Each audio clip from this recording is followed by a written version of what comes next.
তোমাকে কখন থেকে বলছি একটু বাজারে যাও, শুনতে পাচ্ছ না? ফোনের ভিতর মুখ ঢুকিয়ে বসে আছো। তোমাকে কখন থেকে বললাম যে বাজারে যাও আর ওই পাত নুনটা নিয়ে আসো, তুমি কি শুনতে পাচ্ছ না? সে পাত নুন?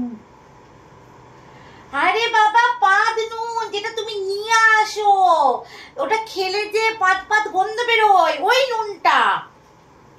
মনে পড়ছে কি, কি বলছে মাথা ঢুকছে না, মাথা পুরো খারাপ হয়ে যাচ্ছে আমার।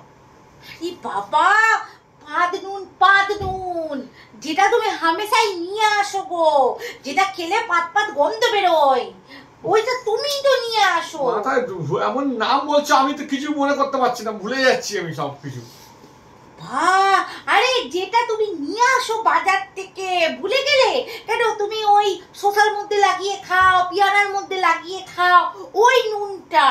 ওই নুনটা শেষ হয়ে গেছে, কবে থেকে বলে যাচ্ছি।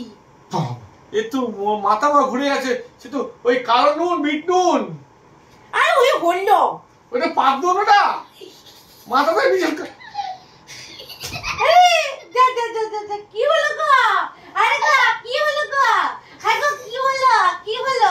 আরে যা নুন বলছে তো শুনে আমার মাথা বিপ্রতি হয়ে যাচ্ছে। আরে ওই হলো, ওটা খেলে না যখনই আমি খাই তখনই পাতের সে কি গন্ধ, তার জন্য পাত পাত গন্ধ বেরোয় বলে ওর নাম আমি দিয়েছি পাত। ভগবান কি অবস্থা!